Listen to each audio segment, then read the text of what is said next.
옛날, 옛날, 아주 먼 옛날에 산새가 험준하고 안개가 자주 내려앉아 신비로운 기운이 감도는 어느 깊은 산골 마을에 마음씨 착한 약초꾼 처녀 연화가 살고 있었습니다. 연화는 일찍이 부모님을 여의고 홀로 지냈지만 산이 내어주는 귀한 약초를 캐어 시장에 내다 팔며 하루하루를 정성스럽고 부지런하게 살아가는 처녀였지요. 마을 사람들은 연화를 보며 비록 가난하지만 그 심성이 맑은 시냇물 같아서 언젠가는 반드시 큰 복을 받을 것이라며 입을 모아 칭찬하곤 했습니다. 유난히 안개가 짙게 깔려 앞을 분간하기 힘들던 어느 이른 아침, 연화는 평소보다 더 깊은 숲속으로 발걸음을 옮기며 정성껏 약초를 찾고 있었습니다. 안개가 자욱한 숲은 평소보다 훨씬 고요했고 이름 모를 산새들의 울음소리조차 들리지 않아 왠지 모를 서늘한 기운이 연화의 뒷덜미를 스쳐 지나갔습니다. 하지만 연화는 아픈 마을 어른들을 위해 꼭 필요한 약재를 구하겠다는 일념 하나로 가파른 바위 언덕을 넘고 가시덩굴을 헤치며 숲의 더 깊은 품속으로 조심스럽게 한 걸음씩 내디뎠습니다. 숲의 깊은 곳은 햇빛조차 잘 들지 않아 어둑어둑했는데 갑자기 숲풀 사이에서 사람의 낮은 신음이 들려와 연화의 발걸음을 멈추게 만들었습니다. 연화는 가슴이 두근거렸지만 조심스럽게 풀숲을 헤치고 다가갔고 그곳에는 겉옷이 찢긴 채 쓰러져 있는 한 젊은 남자가 신음을 내뱉고 있었습니다. 연화가 떨리는 손으로 남자의 상태를 살피니 그의 어깨에는 깊숙이 박힌 화살 한 대가 보였고 주변의 옷자락은 이미 검붉은 피로 흥건하게 젖어 있는 상태였습니다.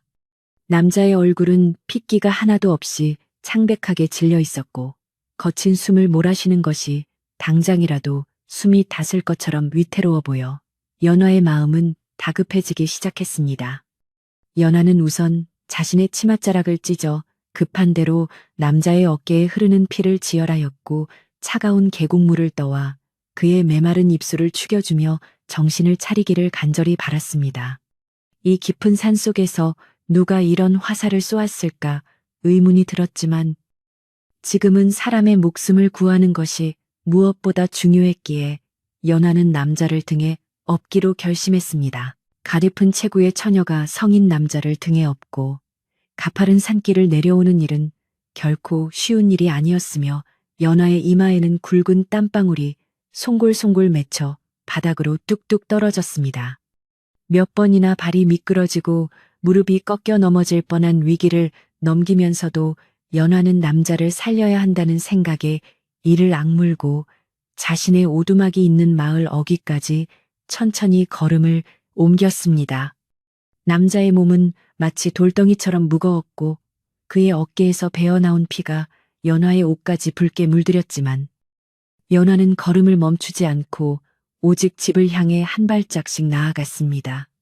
마침내 자신의 작은 오두막 마당에 도착했을 때 연화는 온몸에 힘이 다 풀려 남자를 바닥에 뉘고는 자신도 모르게 그 자리에 주저앉아 거친 숨을 내쉬었습니다. 연화는 서둘러 아궁이에 불을 지피고 큰 솥에 맑은 물을 가득 담아 끓이기 시작했으며 약상자에서 상처를 아물게 하는 귀한 약초들을 꺼내 정성스럽게 지식여 약을 만들었습니다.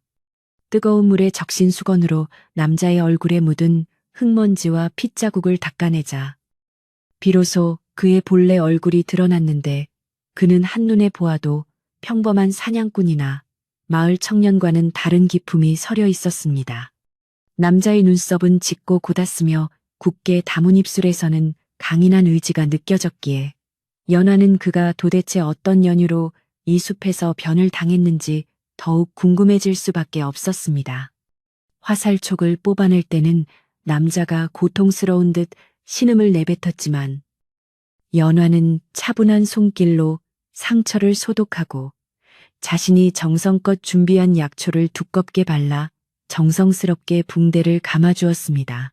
상처를 치료한 뒤 남자를 따뜻한 아랫목에 뉘어놓고 이불을 덮어준 연화는 밖으로 나와 어두워진 하늘을 바라보며 깊은 생각에 잠겼고 마음 한구석에는 알 수 없는 불안함이 피어올랐습니다. 그가 맞은 화살의 깃털 모양이나 화살촉의 정교함이 보통 예사롭지 않았기에 혹시라도 이 남자를 쫓는 무서운 사람들이 마을까지 들이닥치지는 않을까 하는 걱정이 연화의 머릿속을 떠나지 않았던 것입니다. 하지만 쓰러진 사람을 외면하는 것은 부모님께 배운 도리가 아니었기에 연화는 마음을 다잡고 남자가 깨어날 때까지 정성껏 간호하며 밤을 지새우기로 마음먹고 옆에서 부채질을 해주었습니다. 밤바람이 창문 틈으로 차갑게 스며들었지만 아궁이에서 타오르는 장작 소리와 남자의 고른 숨소리가 뒤섞여 오두막아는 묘한 정적과 온기로 가득 찼으며 연화는 그렇게 긴 밤을 보냈습니다. 다음 날 아침 숲의 새들이 잠을 깨우는 소리에 연화가 눈을 떴을 때 남자는 여전히 깊은 잠에 빠져 있었으나 다행히 전날보다 안색이 한결 좋아져 있어 연화는 가슴을 쓸어내리며 안도했습니다. 연화는 남자가 깨어났을 때 기력을 보충할 수 있도록 평소 아껴두었던 쌀을 꺼내어 정성껏 흰죽을 끓였고 구수한 냄새가 작은 방안을 가득 채우자 남자의 손가락이 미세하게 움직이기 시작했습니다. 남자가 천천히 눈을 떴을 때 가장 먼저 본 것은 낡은 천장과 자신을 걱정스럽게 바라보는 연화의 맑은 눈망울이었고 그는 잠시 상황 파악이 안 되는 듯 멍한 표정으로 주위를 살폈습니다.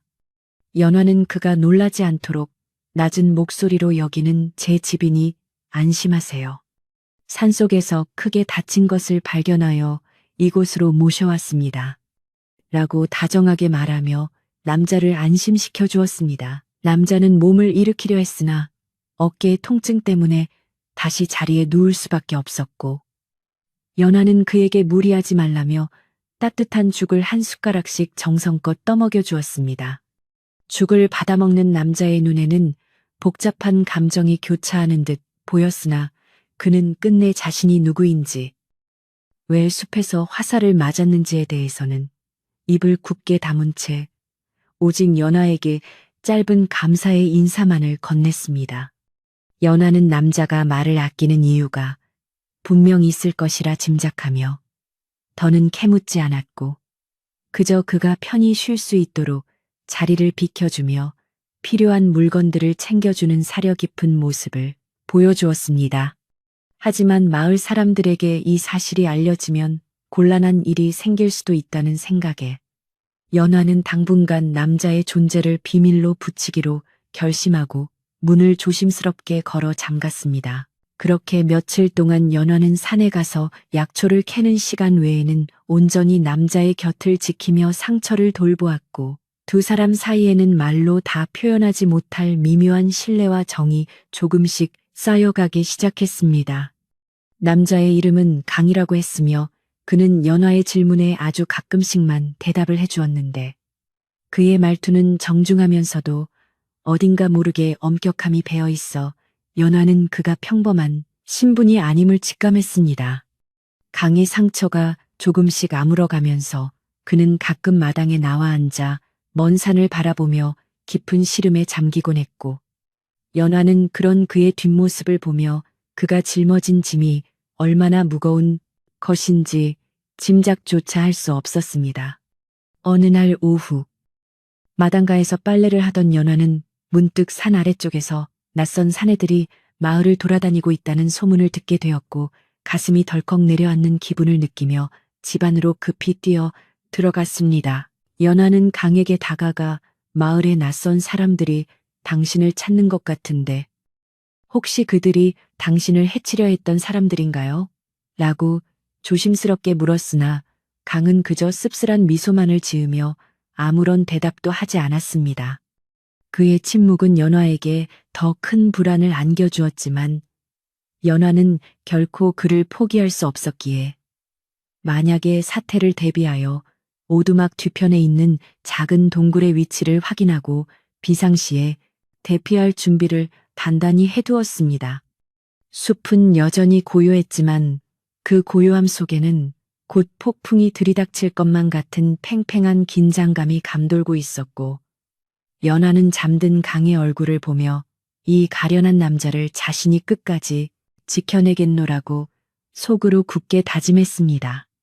밤이 깊어지자 산짐승의 울음소리가 평소보다 더 처량하게 들려왔고, 연하는 촛불 하나를 켜둔 채 문 밖의 작은 소리에도 귀를 기울이며 길고 긴 밤을 꼬박 새우고 있었습니다. 날이 밝아오자 연하는 강을 위해 정성껏 약초를 다려 가져다 주었고, 그는 고마움의 표시로 자신이 차고 있던 낡은 주머니에서 작은 구슬 하나를 꺼내 연하의 손바닥 위에 올려주며 이것이 나중에 큰 도움이 될지도 모른다고 말했습니다.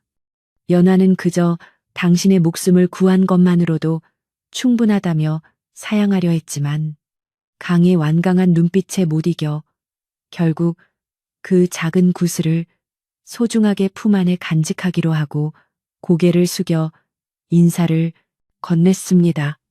마을의 분위기는 날이 갈수록 흉흉해졌고 사람들은 숲에서 귀신이 나온다느니 무서운 도적대가 나타났다느니 하는 뜬 소문을 퍼뜨리며 해가 지기 전에는 모두 집 안으로 숨어버리는 기묘한 풍경이 펼쳐졌습니다. 연하는 이 모든 소동이 결국 강과 연결되어 있음을 알았지만 이미 그를 향한 연민과 애정이 깊어진 뒤라 도저히 그를 밖으로 내보낼 용기가 나지 않아 더욱 깊은 고민에 빠져들었습니다.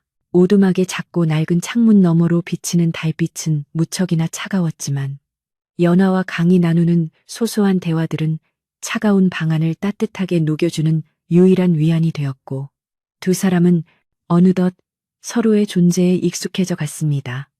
강은 가끔 연하에게 글자를 가르쳐 주거나 먼 나라의 신기한 이야기들을 들려주곤 했는데 그 이야기들은 연하가 평생 본 적도 들은 적도 없는 화려하고 거대한 세상을 담고 있어 연하의 눈을 반짝이게 만들었습니다. 하지만 그런 즐거운 시간도 잠시였고 강은 이야기 끝에 항상 깊은 한숨을 내쉬며 언젠가는 돌아가야 할 곳이 있지만 그곳은 여기보다 훨씬 춥고 무서운 곳이다라고 말해 연화의 마음을 아프게 하곤 했습니다.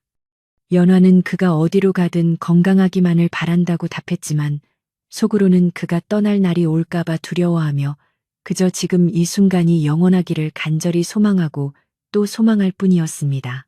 어느 날 아침 평소처럼 물을 기르러 우물가에 나갔던 연화는 평소 가깝게 지내던 이웃 아주머니로부터 어젯밤 숲 너머 마을에서 관군들이 들이닥쳐 누군가를 샅샅이 뒤지고 갔다는 소식을 전해 듣고 심장이 해는 듯한 충격을 받았습니다. 관군들이 찾는 사람이 누구인지 묻자 아주머니는 낮은 목소리로 글쎄 궁궐에서 아주 높은 귀한 분이 사라지셨는데 그분이 이 근처에 숨어 있다는 소문이 파다하단다라고 속삭여 연화의 의구심은 이제 확신으로 변해갔습니다. 연화는 물동이를 이고 집으로 돌아오는 길 내내 다리가 후들거려 몇 번이나 주저앉을 뻔했으며 마당에 들어서서 강을 마주했을 때 그를 향한 눈빛에는 슬픔과 두려움이 뒤섞여 있었습니다. 강은 연화의 표정만 보고도 무슨 일이 일어났는지 눈치챈 듯 자리에서 일어나 연화의 떨리는 손을 잡아주며 괜찮으니 너무 걱정하지 말라는 말로 그녀를 다독여 주었지만 그의 목소리도 떨리고 있었습니다. 그날 이후 연화의 오두막 주변에는 정체 모를 발자국들이 남겨지기 시작했고 밤마다 누군가 지붕 위를 달리는 듯한 기척이 느껴져 연화는 한시도 마음을 놓을 수 없는 긴박한 상황에 처하게 되었습니다. 연화는 강을 오두막 안쪽 가장 깊숙하고 어두운 곳에 숨게 하고 겉으로는 아무런 일도 없는 것처럼 평소와 다름없이 약초를 말리고 집안일을 하며 낯선 감시자들의 눈을 피하기 위해 필사적으로 노력했습니다. 하지만 마을 사람들의 수군거림은 날이 갈수록 커졌고 연화가 남자를 숨겨주고 있다는 소문이 조금씩 새어나가기 시작하면서 연화는 마을 사람들로부터도 의심 어린 시선을 받게 되어 고리무원의 처지에 놓이게 되었습니다. 이런 위기 상황 속에서도 강은 연화에게 만약 일이 잘못되면 너만은 살아야 한다며 신신당부했지만 연하는 당신을 살린 손으로 당신을 버릴 수는 없다고 단호하게 대답하며 그와 운명을 함께할 것을 선언했습니다. 숲의 바람은 더욱 거세게 불어와 오두막을 뒤흔들었고 연화는 창문을 꽁꽁 걸어 잠근 채 강과 마주 앉아 어둠 속에서 서로의 체온에 의지하며 다가올 운명을 조용히 기다리는 수밖에 없었습니다. 강의 상처는 거의 다 나았지만 그는 여전히 자신의 정체를 밝히지 않았으며 다만 가끔씩 허공을 응시하며 누군가의 이름을 나직이 읊조릴 뿐이었는데 그 목소리는 사무치도록 그리우면서도 원망이 섞인 복잡한 감정을 담고 있었습니다. 연화는 그가 짊어진 비밀이 얼마나 거대하든 상관없이 그저 그가 무사하기만을 바라는 마음뿐이었고 그를 위해 매일 새벽 장독대 위에 정화수를 떠놓고 간절한 마음으로 기도를 올리며 정성을 다했습니다. 하지만 평화로운 시간은 그리 오래 가지 않았고 마침내 마을 입구에서부터 요란한 말발굽 소리와 함께 횃불을 든 무리가 오두막을 향해 다가오는 소리가 들려오기 시작하면서 긴장감은 최고조에 달했습니다. 연화는 급히 강을 벽장 속에 숨기고 자신은 부엌대기처럼 옷매무새를 흐트러뜨린 뒤 태연하게 아궁이 앞에 앉아 불을 쬐는 척하며 문을 거칠게 두드리는 소리에 심장이 터질 것 같은 공포를 억누르며 대답했습니다. 문 밖에는 차가운 금속 갑옷 소리가 들려왔고 거친 목소리로 안에 누구 있느냐 관청에서 나왔으니 당장 문을 열어라라는 호령이 떨어지자 연화는 손을 떨며 천천히 문을 열어젖히고 밖으로 나갔습니다. 횃불을 든 군사들이 마당을 가득 메우고 있었으며 그들 사이로 눈매가 날카로운 장수 하나가 앞으로 걸어 나와 연화의 얼굴을 뚫어지게 노려보며 이곳에 낯선 남자가 숨어 있지 않느냐고 다그쳐 묻기 시작했습니다. 연화는 최대한 평정심을 유지하며 이곳은 가난한 약초꾼의 집이라 사람 숨길 곳도 없으니 직접 확인해 보시라고 대담하게 말했지만 속으로는 강이 들키지 않기를 간절히 빌며 눈을 질끈 감았습니다. 군사들이 좁은 오두막 안으로 들이닥쳐 가구들을 뒤엎고 벽장까지 샅샅이 뒤지기 시작했을 때 연화의 숨은 미칠 것만 같았으나 다행히 강은 연화가 미리 일러준 대로 벽장 밑 비밀 지하 공간에 몸을 숨겨 위기를 모면할 수 있었습니다. 장수는 아무것도 찾지 못하자 분풀이라도 하듯 마당에 있던 옹기 그릇들을 깨부수며 연화에게 만약 거짓을 고한 것이 밝혀지면 네 목숨도 보장할 수 없다는 서슬퍼런 경고를 남기고는 다시 말머리를 돌려 마을 쪽으로 사라져 갔습니다. 군사들이 멀어지는 소리를 확인한 뒤에야 연화는 바닥에 주저앉아 참았던 울음을 터뜨렸고 강은 지하 공간에서 나와 그런 연화의 어깨를 감싸 안으며 미안함과 고마움이 섞인 눈물을 함께 흘렸습니다. 이제 이곳도 더 이상 안전하지 않다는 것을 깨달은 두 사람은 숲의 비밀 통로를 통해 이동하기로 결정하고 짐을 챙기기 시작하며 새로운 국면으로 접어드는 밤을 맞이했습니다. 연화는 정들었던 오두막을 뒤로하고 필요한 최소한의 물건만을 챙긴 채 강을 부축하며 달빛조차 들지 않는 숲의 오솔길로 조심스럽게 발걸음을 옮겼고 숲의 나무들은 마치 두 사람을 숨겨주려는 듯 가지를 길게 뻗어 길을 만들어 주었습니다. 산행은 밤새도록 이어졌으며 연화는 자기가 잘 아는 비밀 동굴로 강을 인도하여 그곳에서 잠시 숨을 고르기로 했고 차가운 동굴벽에 기대어 앉은 두 사람은 말없이 서로의 손을 꼭 잡고 불안한 휴식을 취했습니다. 강은 이제 더 이상 숨길 수 없다는 듯 연화에게 자신의 진짜 정체를 이야기해 주겠다고 제안했고 연화는 긴장된 마음으로 그의 입술이 열리기만을 기다리며 어둠 속에서 그의 실루엣을 뚫어지게 응시하며 집중했습니다. 숲의 바람 소리는 더욱 거칠어지고 멀리서 늑대의 울음소리가 들려오는 가운데 강이 천천히 입을 열어 자신의 신분에 관한 놀라운 진실을 하나둘씩 풀어놓기 시작하자 연화의 눈은 놀라움으로 점점 커졌습니다. 강이 들려준 이야기는 꿈에서도 생각지 못한 것이었으며 그는 현재의 왕이 후사가 없어 왕위를 이어받을 적통을 찾던 중 과거 궁궐에서 억울하게 쫓겨나 죽은 줄로만 알았던 왕비의 아들이라는 충격적인 사실을 담고 있었습니다. 왕위를 노리는 간신들이 이 사실을 알고 그를 죽이기 위해 자객을 보냈으며 그는 숲에서 화살을 맞고 죽음의 문턱까지 갔다가 연화를 만나 목숨을 구하게 된 것이었다는 그의 설명에 연화는 자신의 손을 거쳐간 남자가 왕자였다는 사실에 온몸이 얼어붙는 기분이었습니다. 강은 자신이 왕의 숨겨진 아들임을 입증할 수 있는 유일한 증거인 왕실 옥패를 보여주었고 그 영롱한 빛을 발하는 옥패를 보는 순간 연화는 이 남자가 자신이 감히 닿을 수 없는 높은 곳의 사람임을 새삼 깨닫게 되었습니다. 하지만 강은 연화의 손을 더욱 꽉 쥐며 신분이 무엇이든 너는 나의 생명의 은인이며 나에게 가장 소중한 사람이다라고 말해주어 연화의 얼어붙은 마음을 따뜻하게 녹여주었습니다. 어느덧 새벽동이 터오기 시작했고 동굴 밖으로는 푸르스름한 안개가 다시 피어오르며 새로운 하루의 시작을 알렸지만 두 사람 앞에는 여전히 험난한 운명의 파도가 기다리고 있었기에 연화는 마음을 굳게 먹고 일어섰습니다. 연화는 강을 안전한 곳으로 모시고 가서 그의 권리를 되찾을 수 있도록 돕겠노라 맹세했고 강 또한 연화를 지키기 위해 자신의 모든 것을 걸겠다고 다짐하며 두 사람은 다시 숲의 안개 속으로 힘차게 발을 내디뎠습니다. 그들의 뒷모습은 안개에 가려 보이지 않게 되었지만 그들이 남긴 발자국은 숲의 흙 위에 깊게 새겨졌고 앞으로 펼쳐질 수많은 시련과 역경 속에서도 그들의 인연은 결코 끊어지지 않을 것임을 예고하는 듯 했습니다.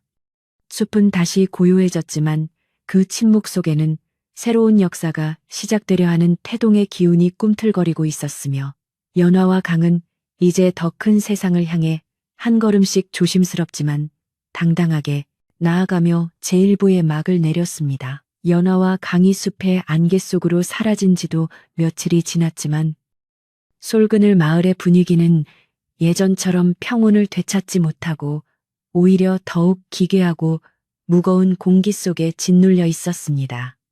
마을 어귀에는 전에는 볼 수 없었던 험상궂은 나그네들이 하나둘씩 나타나기 시작했는데 그들은 행색은 허름했으나 눈빛만은 날카롭게 빛나며 마을 구석구석을 훑고 다녔습니다. 이들은 겉으로는 길을 잃은 나그네나 장사꾼처럼 행동했지만 그들의 진짜 목적은 숲속에서 사라진 화살 맞은 남자의 흔적을 찾는 것이었기에 마을 사람들은 본능적으로 위험을 느끼고 입을 닫았습니다. 연화의 오두막이 비어있다는 사실이 알려지자 이들은 대담하게도 마을 사람들의 집까지 기웃거리며 낯선 남자를 본 적이 없는지 캐묻고 다녀 마을의 평화는 산산조각이 나고 말았습니다. 마을 사람들이 느끼는 공포가 극에 달할 즈음 마을에서 가장 나이가 많고 지혜롭기로 소문난 박영감이 마을 어귀 커다란 느티나무 아래에서 담배를 태우며 이 광경을 묵묵히 지켜보고 있었습니다. 박영감은 젊은 시절 한양에서 관직 생활을 했던 경험이 있어 세상 돌아가는 이치에 밝았고 마을에 나타난 이 낯선 사내들이 단순한 도적이 아니라 살기를 품은 무사들이라는 것을 한눈에 알아챘습니다. 그는 근심 어린 표정으로 담배 연기를 길게 내뱉으며 자신의 곁을 지나가는 마을 청년들에게 낮은 목소리로 산 아래 구름이 검게 타는 날은 문을 걸어 잠그고 절대 밖을 살피지 말거라 하고 의미심장한 충고를 던졌습니다.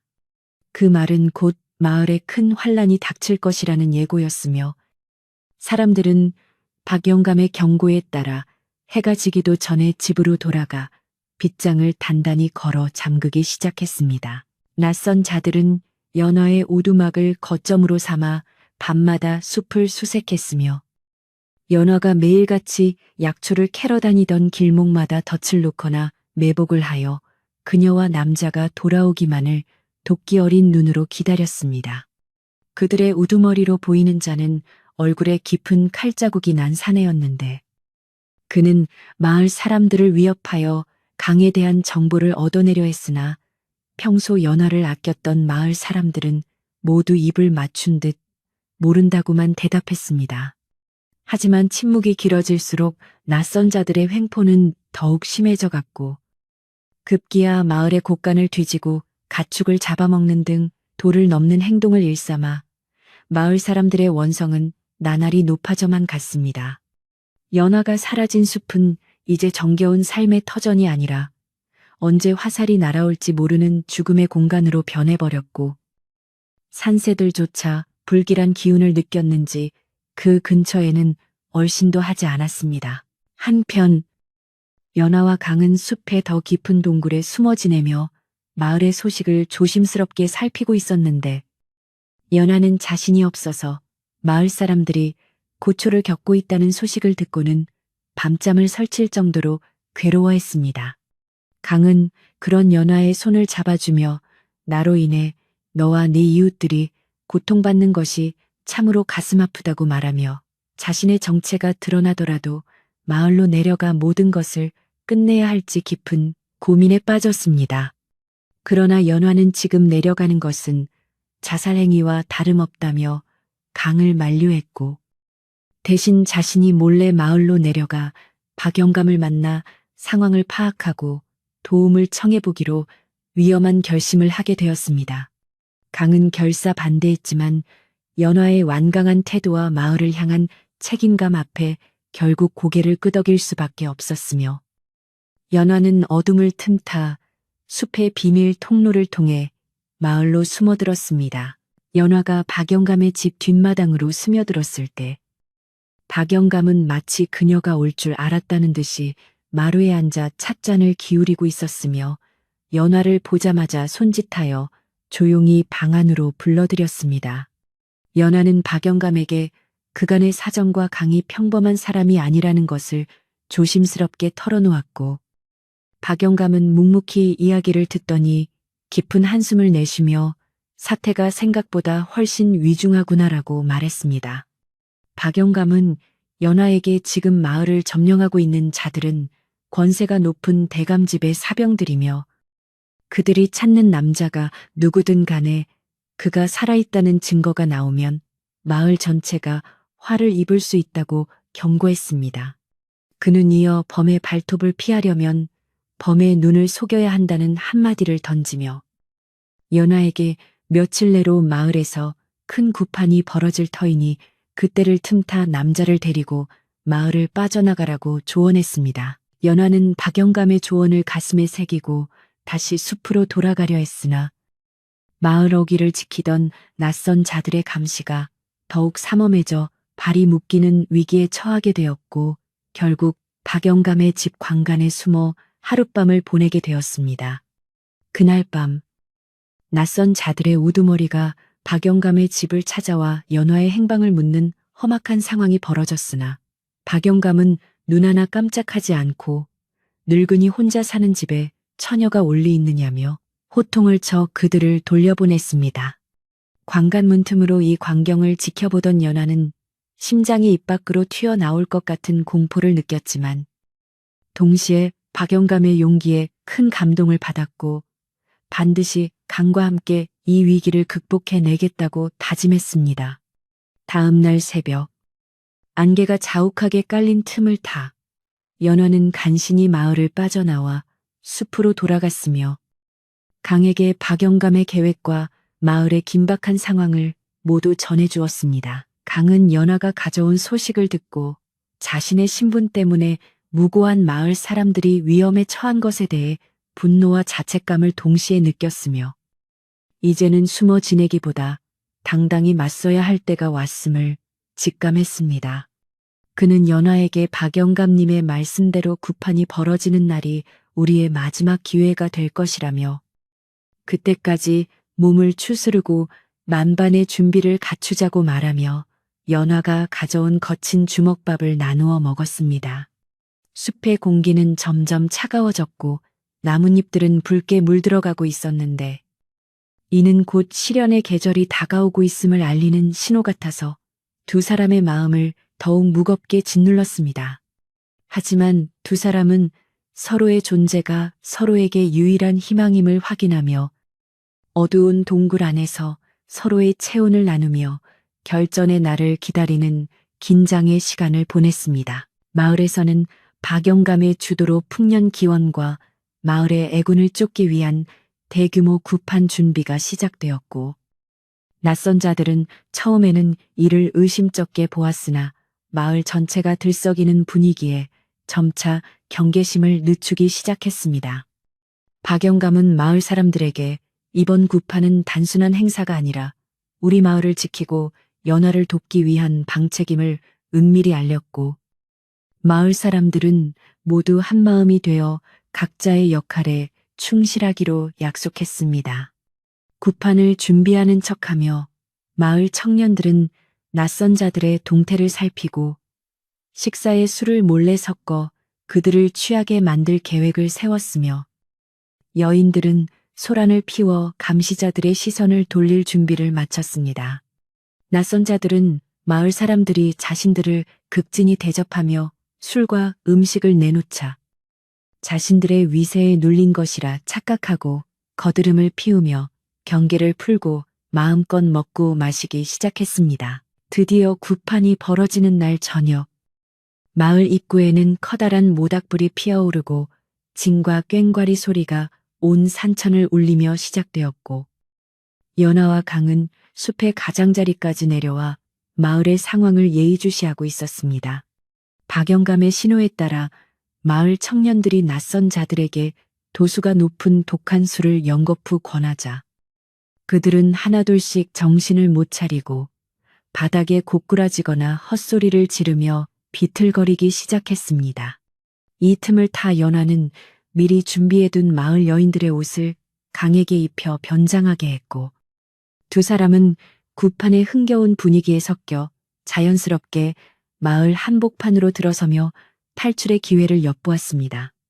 꽹과리 소리는 더욱 커져갔고 무당의 춤사위가 절정에 달할 무렵, 연화와 강은 마을 뒷길을 향해 조심스럽게 발걸음을 옮겼으나 예상치 못한 복병이 그들의 앞을 가로막아 섰습니다. 술에 취하지 않고 끝까지 경계를 늦추지 않았던 우두머리 사내가 칼을 뽑아들고 두 사람 앞을 막아섰으며, 그는 연화의 변장을 한눈에 알아채고 이 요망한 계집이 감히 우리를 속이려 드느냐며 고함을 질렀습니다.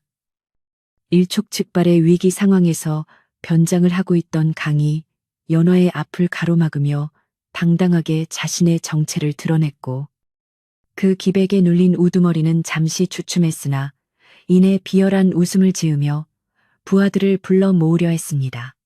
하지만 이미 대부분의 부하가 술에 취해 쓰러져 있었고, 이 소동을 본 마을 청년들이 몽둥이와 농기구를 들고 달려나와 연화와 강을 에워싸며 보호하기 시작하자 상황은 역전되었습니다.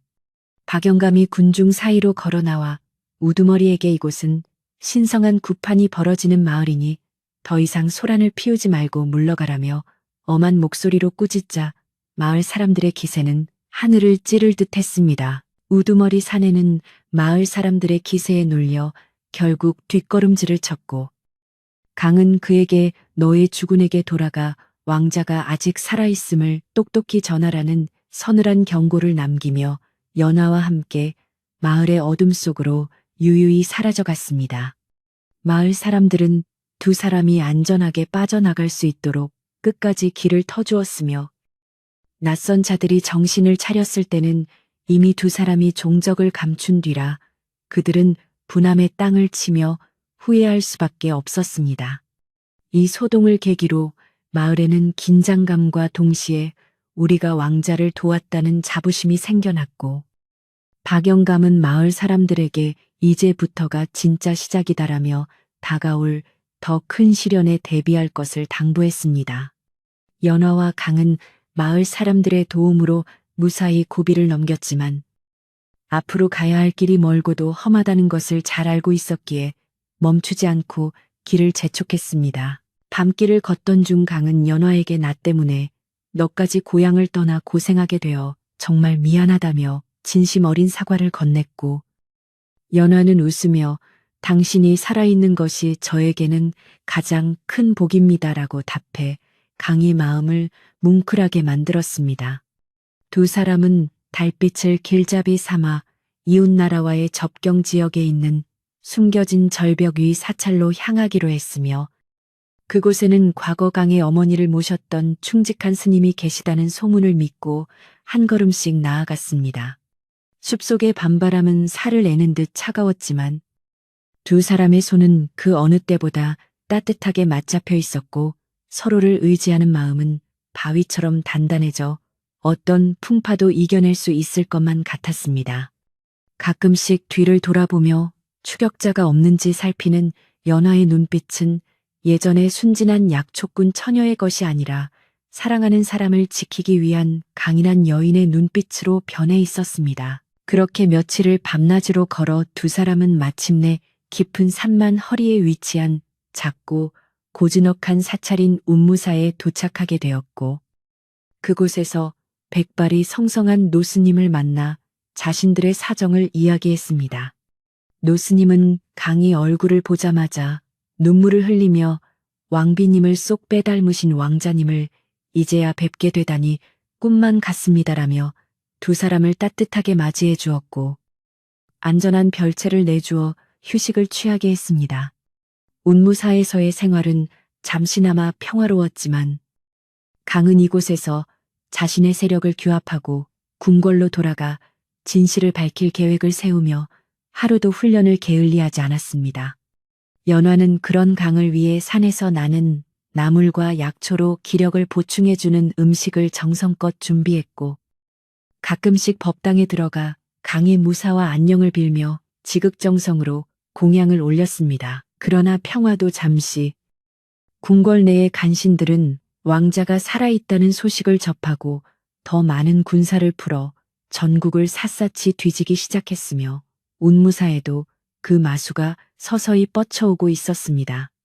노스님은 어느 날 아침강을 불러 산 아래에서 낯선 까마귀들이 울어대는 것을 보니 손님이 찾아올 모양입니다라고 귀띔하며, 이제는 이곳을 떠나 직접 임금님을 뵙고 옥패를 보여드려야 할 때라고 조언했습니다. 강은 노스님의 말씀이 옳음을 깨닫고 연화에게 잠시만 이곳에 남아 기다려달라고 부탁했으나, 연화는 죽어도 곁을 떠나지 않겠다며 끝까지 함께 가겠다고 고집을 피워 결국 두 사람은 다시 긴 여정에 오르게 되었습니다.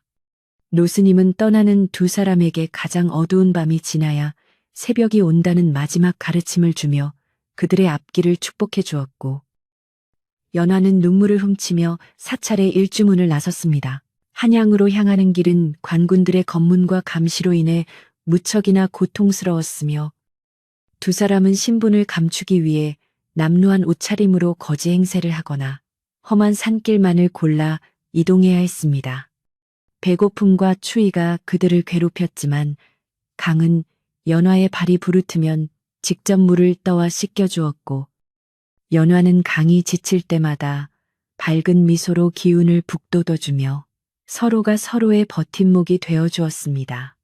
어느 날은 길가에서 굶주린 아이를 발견하고 자신들의 마지막 주먹밥을 내어주기도 했는데, 그 아이의 아버지가 우연히 과거 궁궐에서 일하던 마부여서 한양으로 들어갈 수 있는 비밀 통로에 대한 정보를 얻게 되는 뜻밖의 행운도 얻었습니다.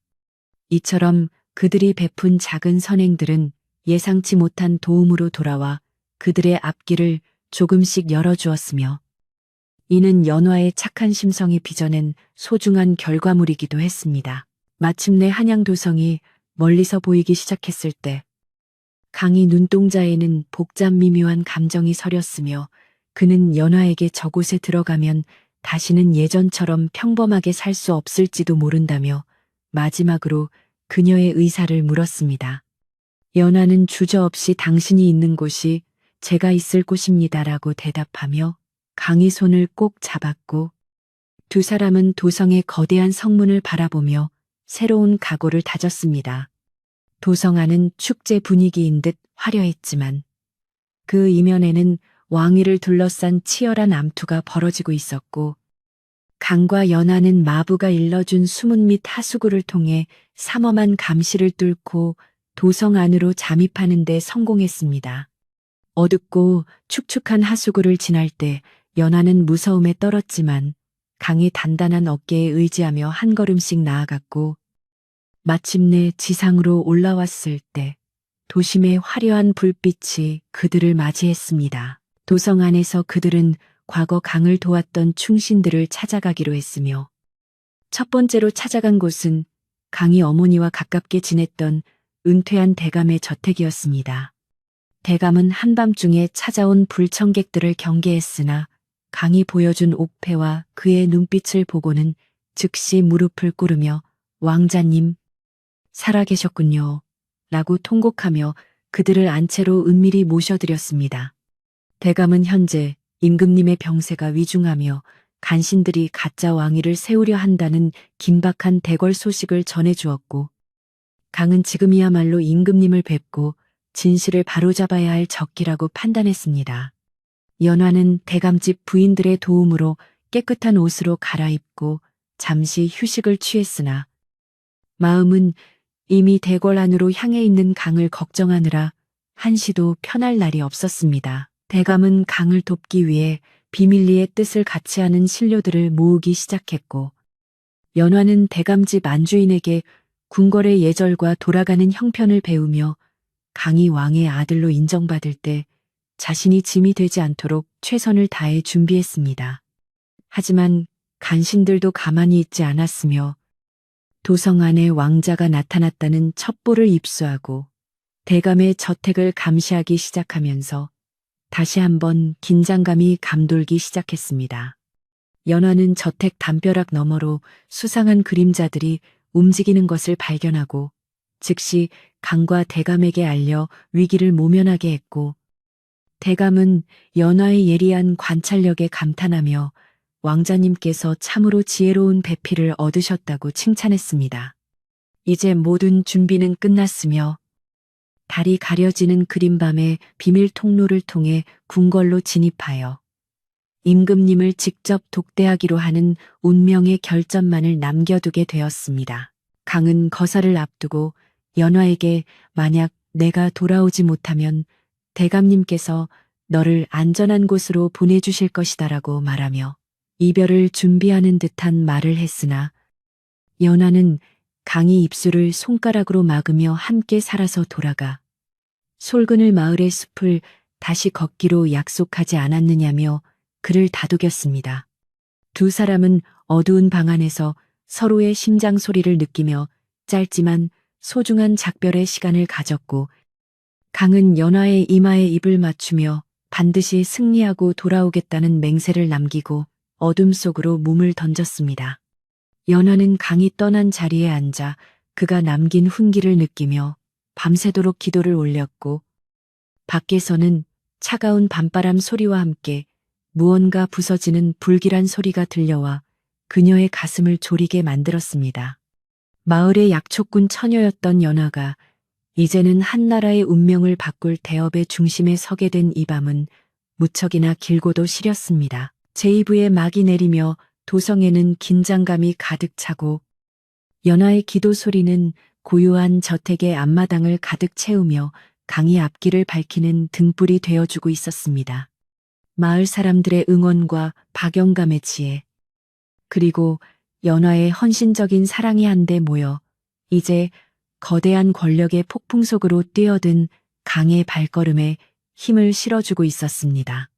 하지만 궁궐 안은 겹겹이 쌓인 음모와 칼날이 도사리고 있는 곳이기에 그들의 운명이 어떻게 흘러갈지는 오직 하늘만이 아는 일이었습니다. 연화는 창문을 열어 강이 사라진 어둠을 바라보며 나지막이 그의 이름을 불렀고, 멀리서 들려오는 새벽 종소리가 다가올 대변역의 서막을 알리는 듯 울려 퍼지며 이야기는 다음 장으로 넘어가게 되었습니다. 과연 강은 간신들의 방해를 뚫고 아버지를 만나 자신의 자리를 되찾을 수 있을 것인지, 그리고 연화는 그와 함께 영광의 순간을 맞이할 수 있을 것인지, 모두의 숨죽인 기대 속에 밤이 깊어갑니다. 어둠이 도성 전체를 무겁게 짓누르던 그맨 밤. 연화는 대감의 저택 안채에서 타들어가는 촛불을 바라보며 강이 무사히 궁궐 담장을 넘었을지 간절히 기도하고 있었습니다. 강은 대감이 일러준 궁궐 뒤편의 비밀스러운 배수로를 통해 숨을 죽이며 잠입했고, 그곳에는 과거 그의 어머니를 모셨던 늙은 상궁이 미리 마중을 나와 눈물을 흘리며 왕자를 맞이했습니다. 상궁의 인도를 받아 강은 간신들의 삼엄한 감시를 뚫고 임금님이 병석에 누워 계신 침전 근처까지 다다랐으나 복도 끝에는 이미 권력을 거머쥐려는 영의정의 사병들이 칼날을 세우고 지키고 있었습니다. 강은 품 안에서 연화가 떠나기 전 챙겨준 작은 약초 주머니를 만지며 마음을 가다듬었고, 자신의 신분을 증명할 옥패를 손에 꽉 쥐고는 어둠 속에서 거대한 결단을 내리며 한 걸음 앞으로 나아갔습니다. 한편 대감의 저택에 남겨진 연화는 밖에서 들려오는 말발굽 소리에 소스라치게 놀라며 자리에서 일어났는데, 영의정의 신복들이 이미 이곳에 왕자가 숨어들었다는 정보를 입수하고 저택을 포위하기 시작한 것이었습니다. 대감은 급히 연화를 뒷마당, 우물 옆에 숨겨진 비밀 지하실로 대피시킨 뒤 자신은 태연하게 마당으로 나가 병사들을 상대하며 시간을 벌기 위해 목청을 높여 그들의 무례함을 꾸짖었습니다. 차갑고 습한 지하실 바닥에 엎드린 연화는 지상에서 들려오는 거친 고함과 칼 부딪히는 소리를 들으며 공포에 떨었지만, 자신이 여기서 잡히면 강의 계획에 차질이 생길 것을 알기에 숨소리조차 내지 않고 버텼습니다. 밖에서는 영의정의 부하들이 안채까지 들이닥쳐 가구를 부수고 벽장을 찌르는 등 난동을 부렸으나 다행히 연화가 숨은 곳까지는 발견하지 못한 채 분을 사기며 저택 주위를 감시하는 체제로 돌아섰습니다. 궁궐의 깊은 밤, 강은 늙은 상궁의 도움으로 임금님의 침전 뒷문을 통해 안으로 잠입하는 데 성공했고, 그곳에는 초췌한 모습으로 누워 간신히 숨을 이어가는 아버지가 보였습니다. 강은 침상 곁으로 다가가 무릎을 꿇고 눈물을 흘리며 아바바마, 소자 강이옵니다. 죽은 줄로만 아셨던 소자가 이렇게 살아서 돌아왔습니다라고 나지막이 읊조리며 왕실의 문장이 새겨진 옥패를 임금의 손 위에 올려두었습니다. 임금은 흐릿한 눈을 떠 자신의 손 위에 놓인 옥패를 만져보더니 기적처럼 정신이 맑아지는 듯 아들의 얼굴을 어루만지며 오냐, 네가 정녕 살아있었구나. 이 아비의 어리석음으로 너를 잃은 줄 알았거느리라며 오열을 터뜨렸습니다. 하지만 감동의 재회도 잠시.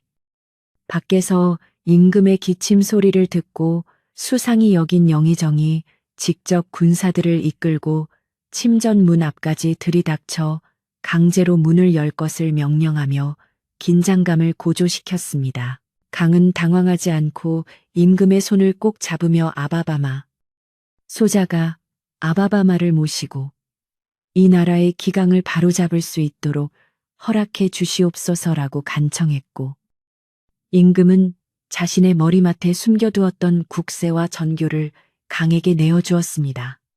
영의정이 문을 박차고 들어왔을 때 그는 침상 곁에 당당히 서 있는 강과 그를 감싸 안고 있는 임금의 기세에 압도되어 잠시 발걸음을 멈추었으나 곧 비열한 웃음을 지으며 이자가 감히 가짜 옥패를 들고 임금님을 미혹하고 있다고 모함을 시작했습니다. 강은 영의정의 눈을 똑바로 응시하며 그대의 탐욕이 하늘을 찔러 이제는 임금님 앞에서까지 거짓을 일삼는구나.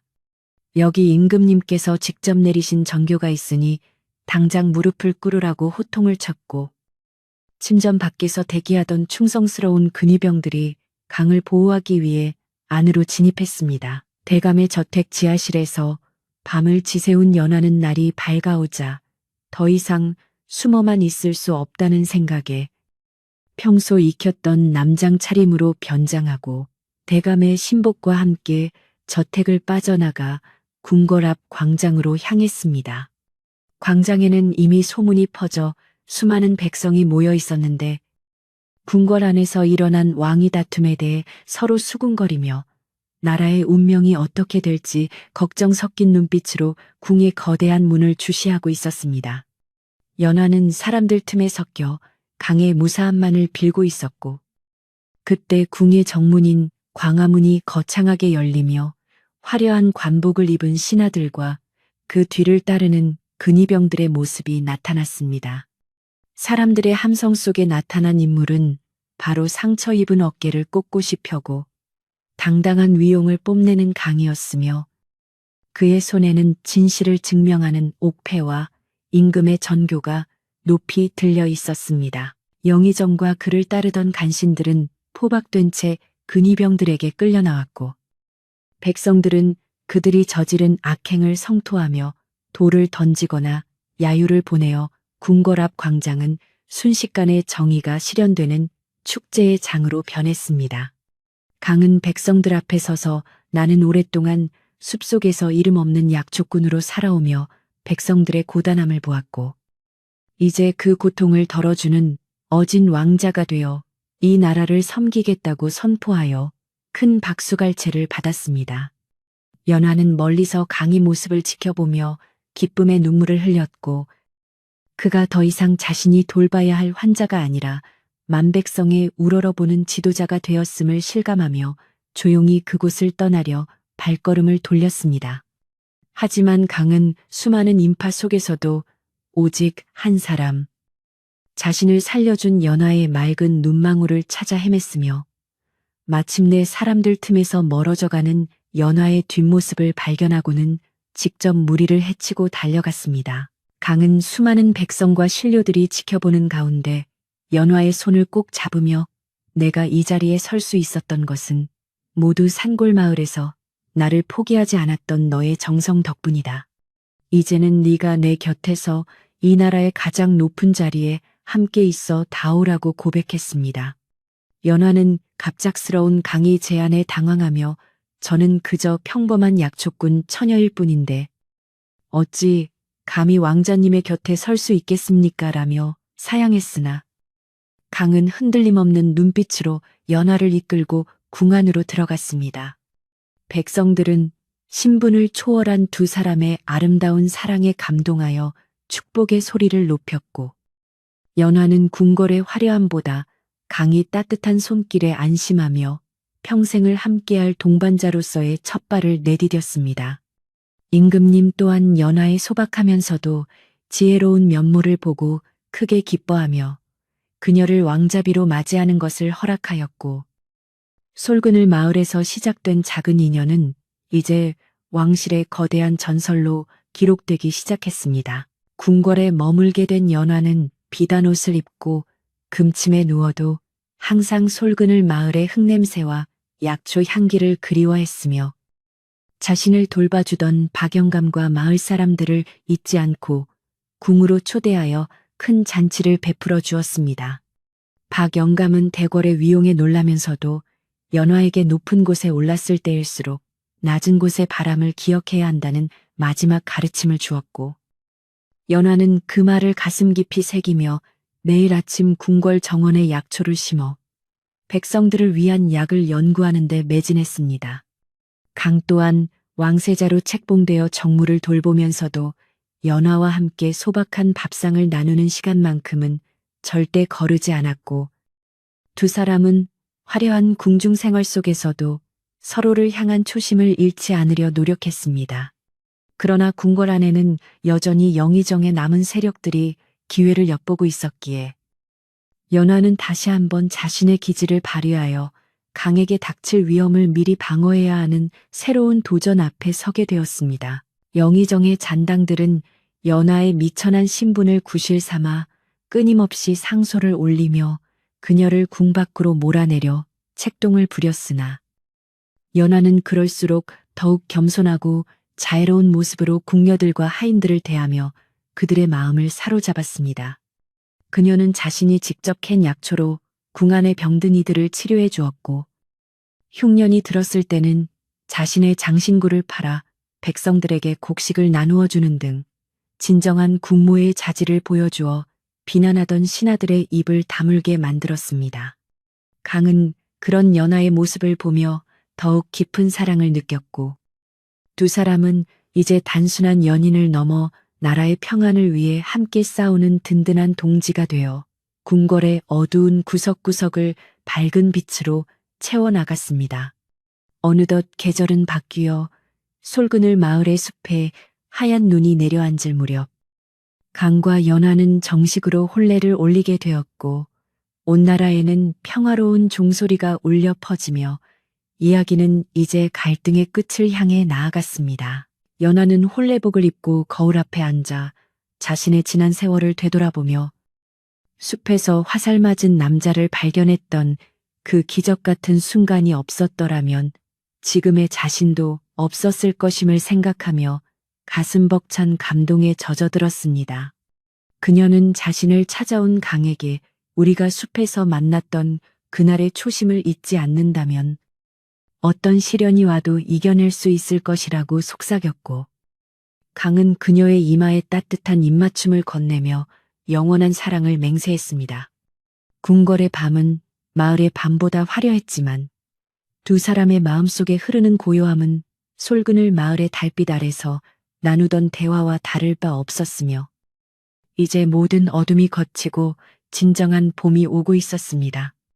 마을 사람들은 이제 연하를 숲의 여왕이라 부르며 그녀의 자비로움을 칭송했고 강은 현명한 왕위 계승자로서 나라를 번영으로 이끄는 길을 한 걸음씩 정진하여 제3부의 긴 여정을 마무리하게 되었습니다. 강과 연하의 혼례 이후 궁궐에는 평화가 찾아온 듯했으나 영의정의 남은 세력들은 연하의 출신을 문제 삼아 마지막 반격을 준비하며 대궐의 공기를 다시 차갑게 얼어붙게 만들었습니다. 그들은 연하가 숲에서 캐온 약초들을 두고 저주를 내리는 풀이라며 헛소문을 퍼뜨렸고 궁 안의 일부 보수적인 신료들을 선동하여 연하를 궁 밖으로 내쫓아야 한다고 임금님께 강력하게 상소를 올리기 시작했습니다. 하지만 연하는 이러한 비난에도 흔들리지 않고 매일 아침 궁녀들과 함께 약초밭을 일구며 묵묵히 자신의 할 일을 다했으며 오히려 자신을 비방하는 신료들의 집에 병자가 생기면 정성껏 약을 지어 보내는 대인배의 면모를 보여주었습니다. 강은 연하의 처지가 안타까워 단호하게 신료들을 꾸짖으려 했으나 연하는 진실은 칼날보다 부드러운 향기로 전해지는 법입니다라며 강을 만류하고 지혜롭게 상황을 지켜보자고 제안했습니다. 마침내 영의정의 잔당 중 가장 악랄했던 자가 궁중 잔치 도중 임금님의 술잔에 독을 타서 연하에게 덮어 씌우려는 무서운 음모를 꾸몄고 그날 밤 잔치 자리는 화기애애한 분위기 속에 시작되었으나 곧 큰 소동에 휘말리게 되었습니다.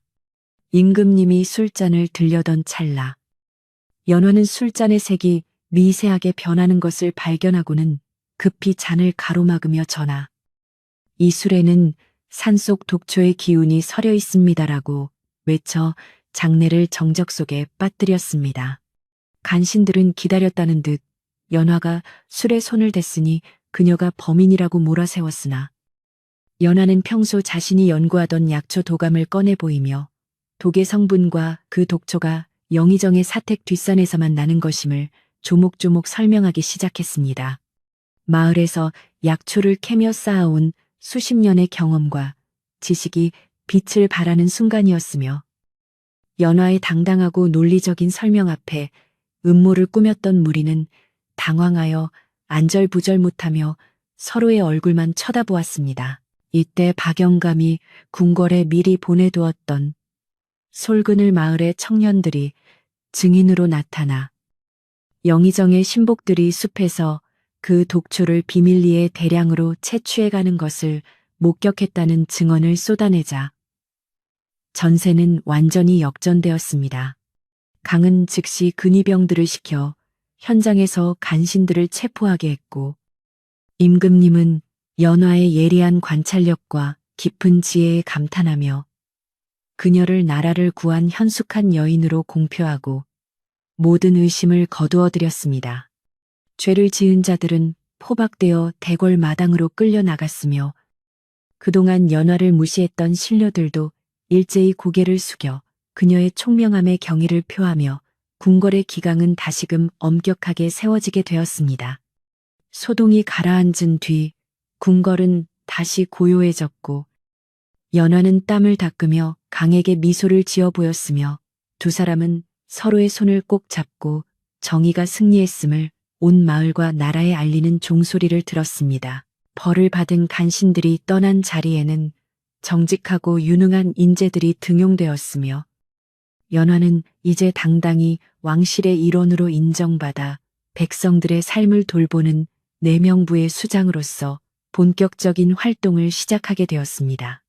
그녀는 궁궐 한쪽을 개방하여 백성들을 위한 해민서를 더욱 확대하고 가난한 이들이 약값이 없어 목숨을 잃는 일이 없도록 전국의 약초 재배법을 널리 보급하는 등 혁신적인 애민 정책을 펼쳐나갔습니다.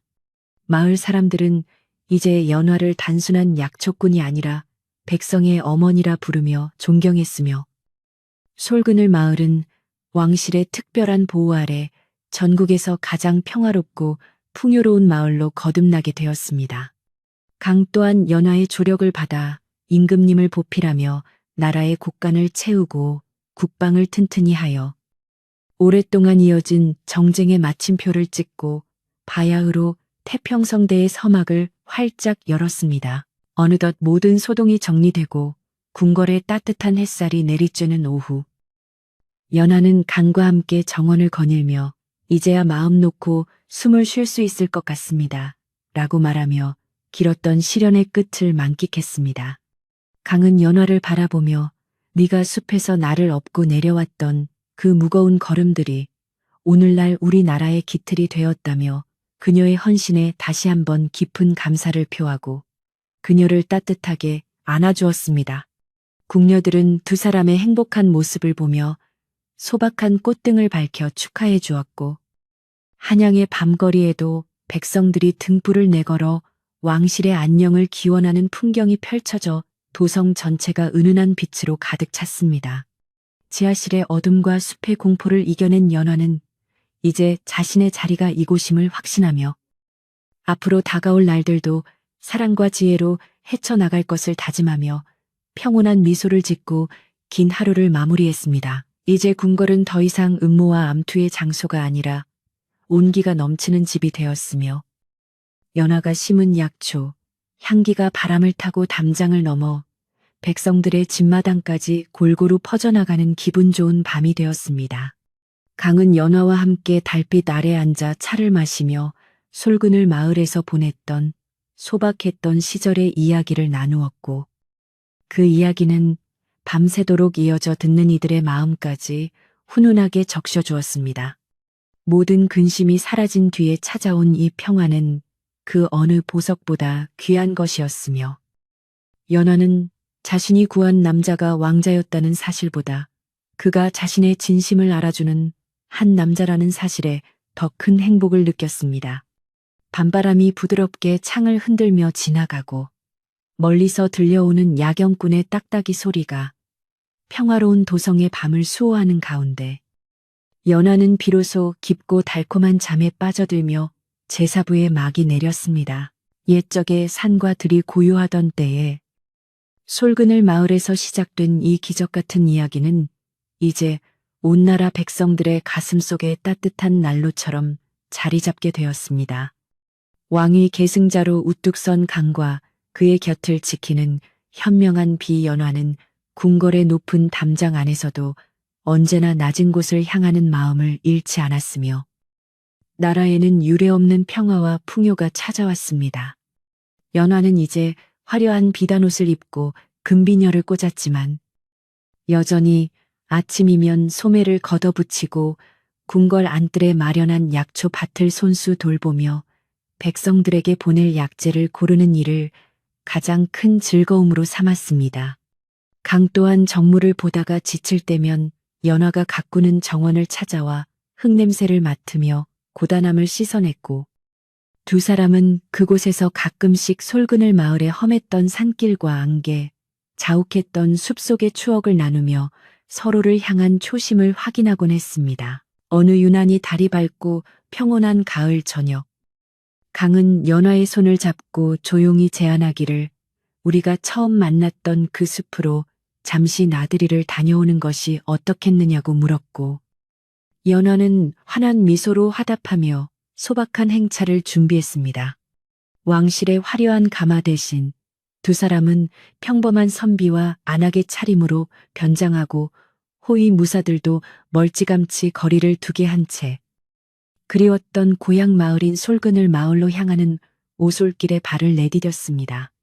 마을 입구에 도착하자 커다란 느티나무 아래에서 여전히 담배를 태우고 있던 박영감이 그들을 가장 먼저 알아보았고 그는 무릎을 꿇으려는 대신 인자한 웃음을 지으며 우리 마을의 보배들이 이제는 나라의 보배가 되어 돌아왔구려라며 따뜻하게 맞이해 주었습니다.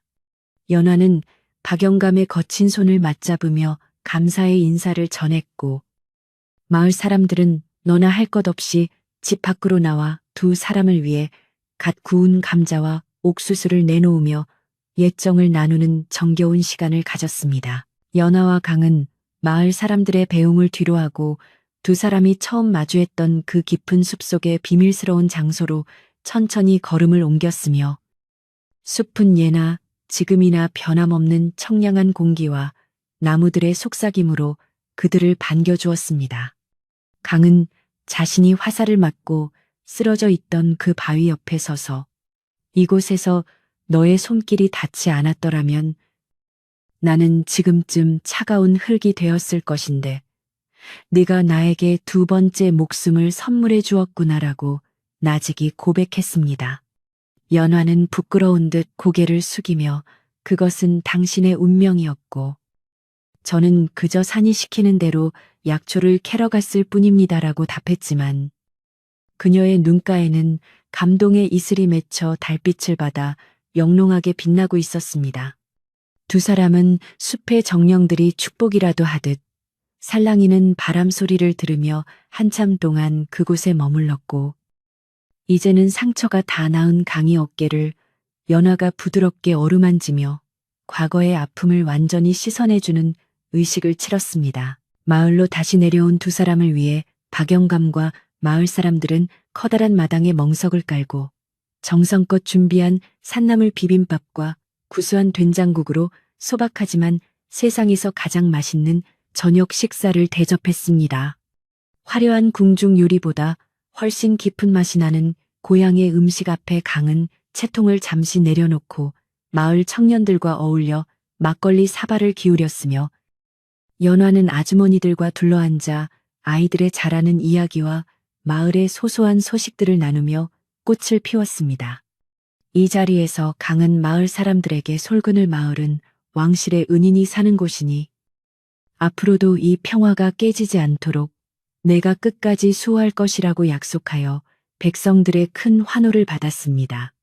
밤이 깊어지자 모닥불 주위로 사람들이 옹기종기 모여 앉아 두 사람의 만남을 기리는 노래를 부르기 시작했고 그 노랫소리는 숲의 안개를 뚫고 하늘 높이 퍼져나가 별들마저 미소 짓게 만드는 평화로운 풍경을 연출했습니다. 잔치가 끝난 뒤 연화는 예전에 자신이 살던 낡고 작은 오두막으로 향했고 그곳은 마을 사람들이 정성껏 보수한 덕분에 먼지 하나 없이 깨끗하게 보존되어 있어 연화의 가슴을 뭉클하게 만들었습니다. 아궁이에서는 여전히 따뜻한 훈기가 느껴졌고 방 안에는 연화가 좋아하던 말린 약초 향기가 가득하여 그녀는 잠시 그 자리에 앉아 힘들었지만 정직하게 살아온 지난 날들을 추억하며 깊은 안도의 한숨을 내쉬었습니다. 강은 오두막 마당에 서서 연화에게 이 작은 집이 우리 사랑의 시작점이었으니 궁궐로 돌아가서도 이곳의 소박함과 따뜻함을 잊지 말고 살아가자고 말하며 그녀를 뒤에서 포근하게 안아주었습니다. 이제 연화에게 이 오두막은 단순한 집이 아니라 자신의 정체성을 지켜주는 성소였으며 그녀는 이곳에서의 하룻밤을 끝으로 다시 만백성을 돌보는 국모로서의 책임감을 다지며 평온한 잠을 청할 준비를 마쳤습니다. 다음 날 아침, 숲의 새소리에 잠을 깬 연화와 강은 마을 사람들의 극진한 배웅을 받으며 다시 한양도성을 향해 길을 떠났고 그들의 뒷모습 위로 황금빛 아침 햇살이 축복처럼 내리비쳤습니다. 도성에 도착한 두 사람은 더욱 깊어진 사랑과 확고해진 신념으로 정무에 임했으며 강은 현명한 임금으로 연하는 자애로운 왕비로 역사의 길이 남을 성군과 어진 국모의 표상이 되었습니다. 그들이 다스리는 동안 나라는 전쟁이나 기근 없이 평온했고 백성들은 집집마다 문을 열어두고 자도 좋을 만큼 안녕을 누렸으며 이 모든 것이 숲속에서 주워온 화살 맞은 남자와 이름 없는 약초꾼 처녀의 인연에서 비롯되었다는 전설은 대대손손 이어졌습니다.